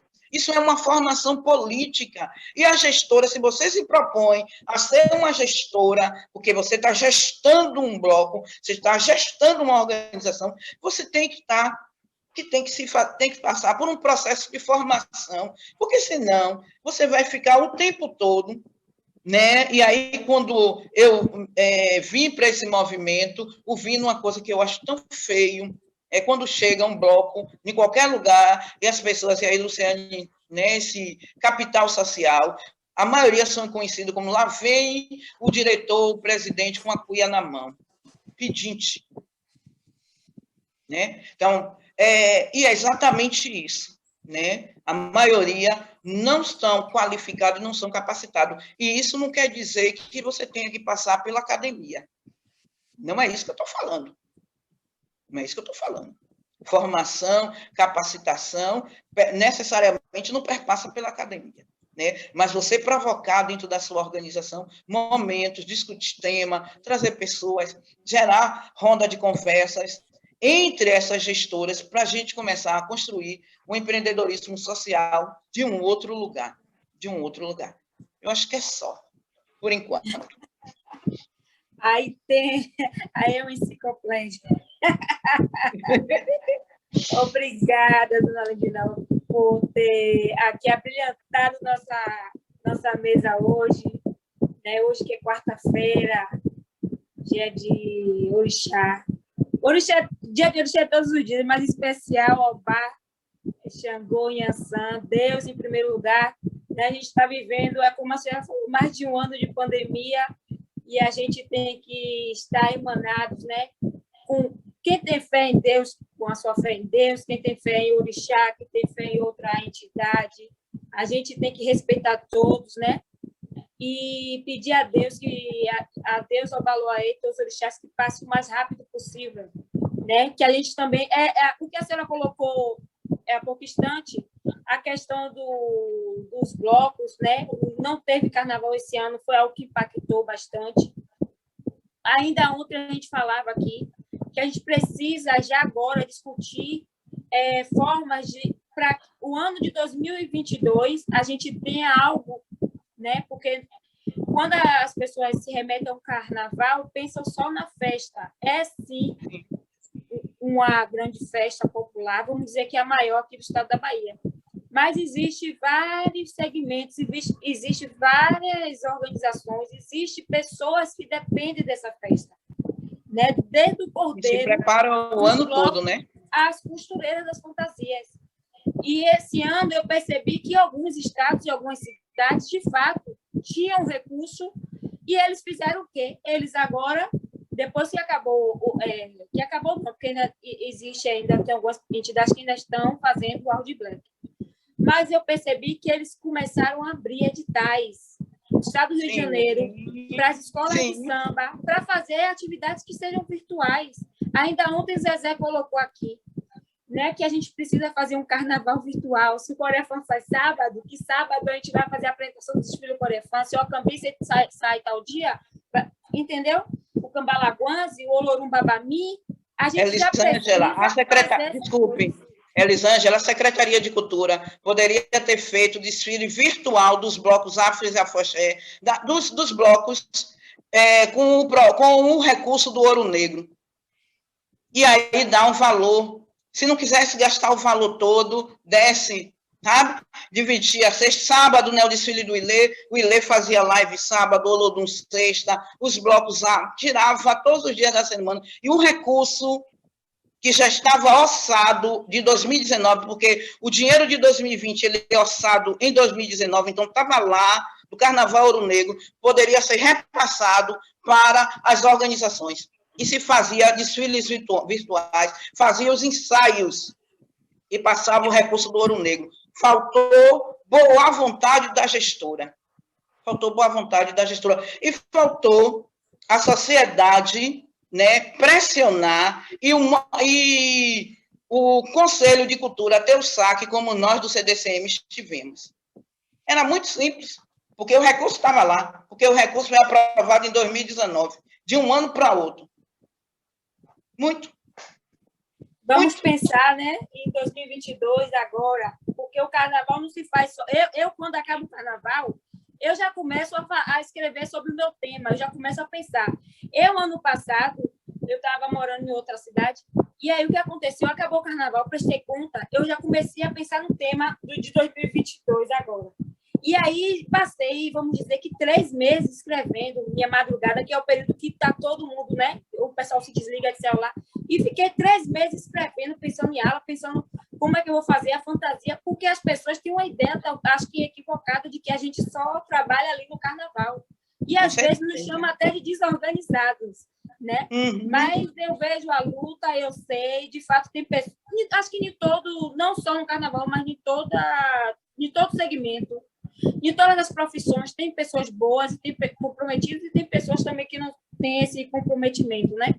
Mas quem somos nós para apontar o dedo aqui e citar um ou outro? Mas eu sou uma pessoa que eu fico feliz quando tem editais, quando tem processos que os blocos passam, que as associações passam e seus projetos. Eu não tenho aquele sentimento de estar revoltada ou de disputa. Não tenho, porque eu acho que todos nós merecemos, né? Todos nós temos que pegar as oportunidades, né? Então, eu quero agradecer a senhora. Vou passar a palavra para Diogo. Cadê Diogo? Já chegou? Eu quero agradecer, gostei muito das suas colocações. Inclusive, eu quero dizer às vendedoras ambulantes, eu quero dizer às pessoas que estão aqui que elas têm que... Tem uma palavra que a senhora falou que tocou em mim, que foi a palavra do pertencimento. A gente precisa ter conosco a sensação e também administrar e executar. Nós somos, sim, empreendedoras. Vamos parar de estar... Levanta a cabeça, a bola para frente. Somos, sim, empreendedoras. Barraqueiras são empreendedoras. Vendedora ambulante, onde qualquer profissão, manicure, é quem vende churrasco, é quem vende geladinho, entendeu? Tem pessoas que pensem que pessoas que vendem geladinho hoje são empreendedores de geladinho gourmet. Gourmet. A gente precisa se atualizar, a gente só não pode deixar as coisas se abater, né? A gente não deve deixar o desemprego, né? Eu vejo tanta gente, estou desempregado, sim, vamos fazer outra coisa, vamos... Eu que já fui churrasqueira, já fui barraqueira, São João beijuzeira, vendo beiju, e outras coisas, desde os meus 12 anos de idade. E olha que eu não tinha necessidade nenhuma, porque eu gosto de dinheiro. Como eu gosto de dinheiro, e minha mãe era dona de empresária do ramo de bebidas, então, com 12 anos, eu peguei um isopor e fui trabalhar na Fonte Nova. Eu lembro como hoje, minha irmã mais velha já trabalhava, e foi a maior felicidade eu ter vendido uma caixa de cerveja com aquele dinheiro. Eu nunca mais parei de trabalhar. Minha mãe sempre me deu tudo, nunca me faltou nada, eu não tenho que... Mas a gente não pode, na verdade, desistir. Falta uma coisa, vamos pular para outra, né? E eu vejo que as pessoas estão tristes, eu sei que é um momento difícil que a gente está vivendo, mas a gente precisa pensar, executar, né? Que nós somos empreendedoras. Cuidar da mente é uma coisa que a gente precisa fazer, né? Muitas pessoas estão adoecendo mentalmente, né? Já estávamos antes da pandemia e agora estamos piorando, né? Eu quero agradecer também a Luciene, eu vou passar a palavra para Diogo, agradecer esse parceiro, né, de todos os momentos do Afonso Filhos de Corefone, desde quando meu pai era vivo. Meu pai, Ave Maria. Diogo já está aqui na sala? Eu estou aqui dentro do começo, Elisângela. Boa tarde, vocês estão me ouvindo? Diogo? Oi, está me ouvindo? Eu estou ouvindo, só um momento. Ok. Eu quero agradecer a você por ter aceitado. Quero dizer que Diogo tem várias funções, vai tanta qualificação também, mas vou falar algumas poucas aqui, né? Que ele é formado em recursos humanos pela Estácio, ele é produtor cultural e ele também é empreendedor. Diogo, cadê você? Oi, Elisângela. Oi, minha irmã, tudo bem? Boa tarde. Eu não consigo ouvir Diogo. Vocês estão ouvindo o Diogo? Está cortando um pouco. A conexão dele está um pouco baixa.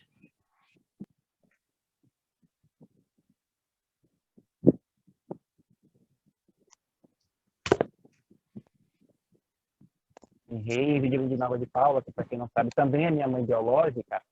E eu fui anotando e pontuando várias coisas, né?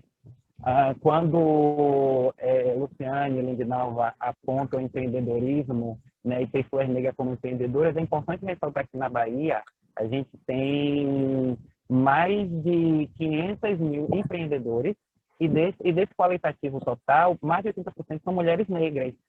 Né? Então, pensar, por exemplo, a grande política de fomento ainda dos empreendedores é o SEBRAE, né? Como o SEBRAE consegue chegar, como o SEBRAE consegue, por exemplo, abocanhar aquela vendedora de acarajé, né? Aquela mulher que está começando a empreender. E para a gente que empreende também nessa cidade, nas mais diversas áreas nesse estado, tem também a dificuldade do capital, né? Luciane falou muito aqui sobre você entender o capital, entender o seu capital político, o seu capital social, entender um pouco hoje nesse novo mundo de comunicação, perceber qual a comunicação é importante você vai poder utilizar para o seu negócio. E aí, de novo, faz pensar aquela ótica que algumas pessoas que estão aqui na sala aprendeu com o movimento também negro, né? E precisa a gente estudar, né? Precisa a gente entender dentro dessa estrutura, que aí é impossível a gente não falar, por exemplo, do racismo estrutural, né? De como o racismo permeia todas as instituições, e aí sim, ele vai permear porque eles são formados por brancos, né? E aí por homens e mulheres brancas. Então, quando eles pensam em estruturar esse sistema, esses espaços, ele pensa, inclusive, em não negar espaço. Que a partir do momento que, como o Lindinalva faltou aqui, que a Secretaria de Comunicação, a Secretaria de Cultura, né, não faz nenhum edital com recorte pensando no Carnaval e nessas agremiações do Carnaval, que seriam os blocos de samba, o afoxé, blocos afros e blocos de índio, é você, inclusive, negando aquelas pessoas. E o pior, a secretaria nega a existência dessas pessoas, porque eles sabem que essas entidades também dependem e também sobrevivem desse recurso. Então, para mim, é pior, que é desumanizar de novo a gente, né, enquanto povo. E me preocupa ainda mais essa secretaria estar dentro de um governo de esquerda, que é uma outra, inclusive, disputa e debate que a gente tem que fazer. Né? Qual o papel da cultura dentro da política? Né? O quanto a gente utiliza do nosso ganho para fomentar essas políticas e essas pessoas que acabam não dando devolutiva para a gente em nenhum desses espaços. É muito ruim para a gente aqui, que está aqui nesse debate, ver Lindinalva dizer da preocupação do Conselho da Comunidade Negra e da CEPROME e perceber que a Secretaria de Cultura e o Conselho de Cultura não têm nenhuma preocupação. E aí, de novo, a ótica é mesmo. Você tem uma secretaria que, sim, a secretária é mulher, mas o seu corpo, abaixo dela, todos os outros cargos diretivos, são de 90%, quase 90% de homens e mulheres brancas. Então, você já não tem aquelas pessoas que vão pensar pela gente, que vão ter o nosso, inclusive, nosso olhar. E isso vai revelar, inclusive, em política, né? Então, como você empreende nesse estado dentro das mais diversas formas, e aí eu estou tentando, gente, exatamente fazer esse recorte mesmo cultural, né? Já que essa live nasce através do bloco Afoxé Filho Coreia Fã, né? Dentro do edital, como essa galera empreende, como aquele artista, aquele cantor que não tem a visibilidade na mídia consegue sobreviver, já que o trabalho dele também foi abalado nesse momento de Covid. Né? E aí eu não estou falando daquela banda, eu não estou falando, por exemplo, eu vou trazer até o nome que Zezé utilizou aqui, eu não estou falando de Ivete Sangalo, eu não estou falando de Bel Marques, que são artistas que conseguiram fazer o seu carnaval online com grande patrocínio. Eu estou falando do Coreia Fã, eu estou falando, inclusive, do Ileaê, que mesmo sendo o bloco afro mais velho e mais famoso da Bahia, foi aquela perrengue enorme que a gente acompanhou pelas mídias sociais. Então, a gente percebe que a gente não tem nenhum, dentro da cultura, nenhum corpo negro, não tem nenhum corpo negro que tenha uma visibilidade, inclusive, para ter esse carnaval. Porque eles não são vistos, inclusive, como mercadoria rentável para o mercado, que é aquilo, volta de novo para aquilo que o Luciane disse. Qual é o tipo de mídia e aí o que é que a gente produz, qual público a gente consegue ganhar, como a gente se porta, né? Então, dentro disso tudo, é muito difícil a gente pensar uma política quando a gente tem outras várias variáveis. E aí, de novo, dentro da cultura, como é que você pensa sobre os profissionais das aulas de dança, sobre os profissionais de dança de Salvador? Né? Eles estão há mais de um ano parados, que a gente tem que sempre lembrar, e eu vou fazer esse outro recorte de Salvador. Salvador é uma cidade que vive basicamente do turismo e do entretenimento. E as duas coisas se cruzam nessa cidade. Né? E é muito ruim pensar que você não tem, nem dentro do Estado, e aí também nem da Prefeitura, você não teve, durante esse mais de um ano de pandemia, ninguém que pensasse como Elisângela e Lindinalva pautaram aqui, sobre as baianas de Acarajé, sobre os ambulantes, sobre os pescadores também ainda aqui, que vivem disso, que são aquelas pessoas que vão lá, que vão pescar para vender para esses restaurantes e outros mais, sobre os ambulantes, de uma perspectiva bem geral. Então, até dentro do que o Luciane falou, eu fico me questionando como é que você empreende, né? Que, segundo, por exemplo, o dado do Sebrae, muitos vendedores baianos ganham, no máximo, um salário mínimo. E aí, fazendo esse recorte de gênero, já que são mulheres, essas mulheres são arrimo de famílias, né? Ou seja, elas já têm filhos, elas têm sua família. E aí, dado o Covid, como é que você consegue empreender e voltar, inclusive, esse capital financeiro para você? Como é que você consegue, dentro de um salário mínimo, vamos dizer, separar 200, 300 reais para reinvestir no seu produto, naquilo que você está empreendendo? E aí também é muito interessante quando ela volta, assim, a gente tem que ter uma visão macro para a gente sair de empreender, se tornar um microempresário, um empresário, e dali fortalecer e puxar outros negros. Só que aí, de novo, a gente esvala no capital. Da onde vem esse capital? Da onde a gente puxa? Né? Porque aí você entra agora no site do Sebrae, você vai lá que tem microcrédito para microempreendedores, né? Para empreendedores novos. Mas só que essa linha de crédito, inclusive, não é para todos, e é muito difícil você conseguir. E aí, a responsável pelo Sebrae, inclusive na Bahia, que é acho que é Jace Ribeiro, se eu não estou enganado o nome dela, pode me corrigir se alguém souber. Ela diz assim, eles também, os empreendedores usam a forma errada, eles usam ali a sua linha de crédito pessoal em vez de usar a linha de crédito da empresa. Não, aí ela mal não sabe que a maioria dos empreendedores negros não tem nem linha de crédito pessoal, nem PJ. Então, são várias variáveis dentro desse escopo do empreendedorismo, né, das pessoas negras, que torna ainda muito mais difícil, até daquela pessoa branca que resolve abrir mão de tudo para empreender. E aí ele fala de outro espaço, ele fala daquela pessoa que resolveu não trabalhar mais de carteira assinada, ou que não quer mais e quer empreender, ou que quer ter os dois ofícios juntos. Elisângela acabou de mandar aqui a mensagem, e é porque até 4 horas eu vou acabar por aqui minha fala, viu? Mas obrigado, Elisângela, obrigado a todo mundo que foi para me escutar, inclusive.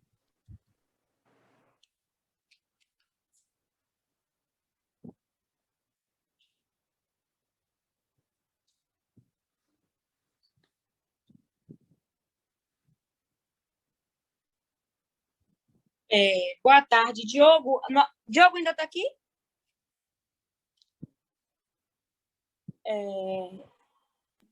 Ele está. Diogo ainda está na sala?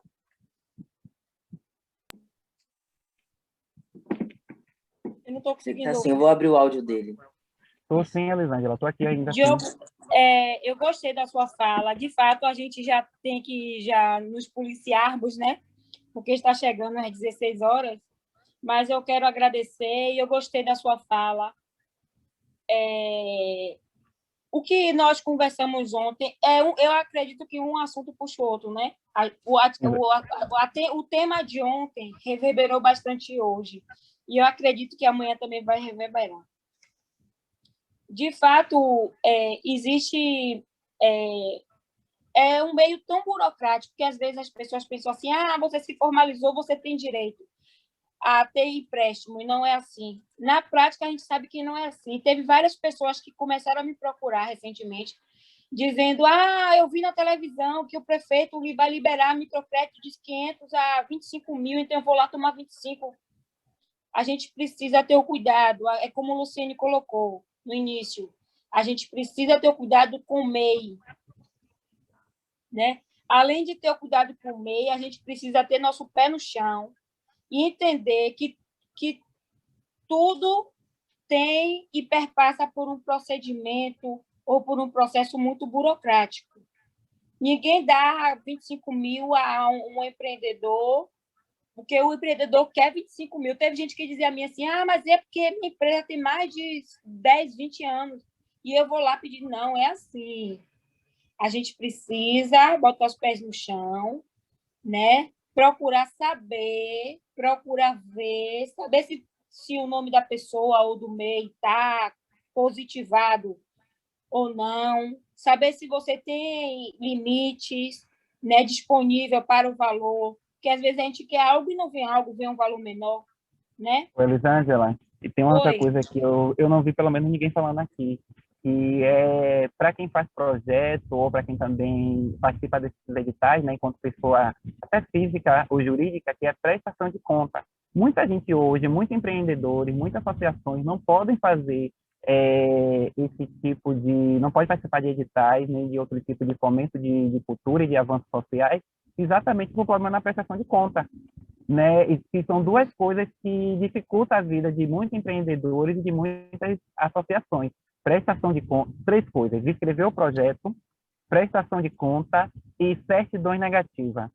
Porque as pessoas não entendem ainda como... você deu risada, não foi? As pessoas não entendem como funciona as certidões negativas, as pessoas têm a grande mania de deixar para o último dia, eu tenho que entregar o projeto hoje, eu vou tirar a certidão hoje. Quando chega lá, está com um problema na prefeitura, na Secretaria da Cultura, está com um problema na Receita Federal, que muitas vezes é só você chegar lá e pagar, e você perdeu aquele edital, porque sua certidão não vai conseguir sair na mesma hora.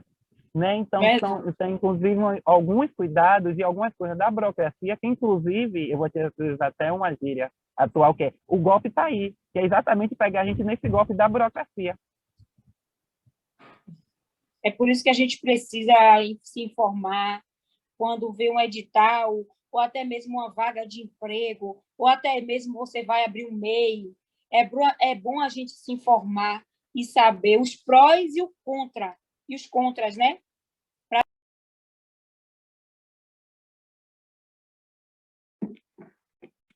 Elisângela deve ter caído. Deixa eu aguardar. Ela caiu, foi, gente? Ela caiu. Poxa. É isso, como é que a Elisângela está de pensar, por exemplo, né, já que vocês entraram bem no assunto do MEI, lembrar que, por exemplo, tem gente que perde MEI porque se esquece de fazer a declaração. Porque o MEI funciona, inclusive, como seu imposto de renda, você tem que anualmente fazer essa declaração. Muita gente não faz e acaba perdendo. Muita gente não entende que o MEI, para você ser aquele ali microempreendedor, você tem uma cota que você pode, por anual, de quantas notas você pode emitir. Você não pode ultrapassar aquele valor, senão você sai dessa categoria. Então, são mínimas burocracias que eu conheço algumas pessoas que já perderam por causa disso, porque só foram lá, por aquilo que a Elisângela disse, né, mas Luciane, fizeram mas, e não leram, acabaram não lendo. E quando não leram, acabaram saindo, inclusive, dessa política que muitas vezes ajuda, né? Porque com o MEI você consegue dar nota e muitas vezes não ter que pagar, porque quando você dá uma nota PJ normal, você paga 10%. O MEI é exatamente para isso, para você que não pague esse 10% e ajude a fomentar esse trabalho desses microempreendedores. Uma das políticas do MEI é essa. Sim, Diogo, como já está finalizando aqui a live, eu gostaria que você, se você puder, fizesse só o encerramento para a gente fechar aqui, porque já está acabando. Você poderia encerrar para a gente?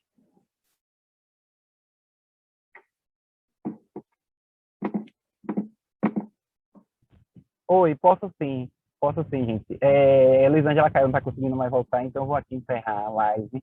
Essa live tem um apoio da Secretaria a CEPROM, Secretaria Racial do Governo do Estado da Bahia, Secretaria de Promoção da Igualdade Racial da Bahia, pela lei não, desculpe, gente, pela edital da década do afrodescendente de 2020. Amanhã é nossa última live, né, a partir das 14 horas. Espero contar com vocês. Infelizmente, a presidenta do bloco, né, Filhos do Coreia-Fã, Elisângela caiu, não está conseguindo voltar para a live, ela passou a mensagem pedindo para eu terminar. Quero agradecer, inclusive, a presença de todos que ficaram até agora escutando a gente, também a da nossa debatedora, Luciane Reis e Lindinalva de Paula. Foi muito bom escutar vocês, foi muito bom ouvir todas as contribuições que vocês tiveram para fazer ao longo dessa tarde aqui com a gente. Muito obrigado pela presença das duas. Agradecimento a Diogo também, viu? Isso foi Obrigado, maravilhoso, Lucas. querido. Tchau, Obrigado, tchau, gente. Tchau, gente. Boa tarde. Boa tarde.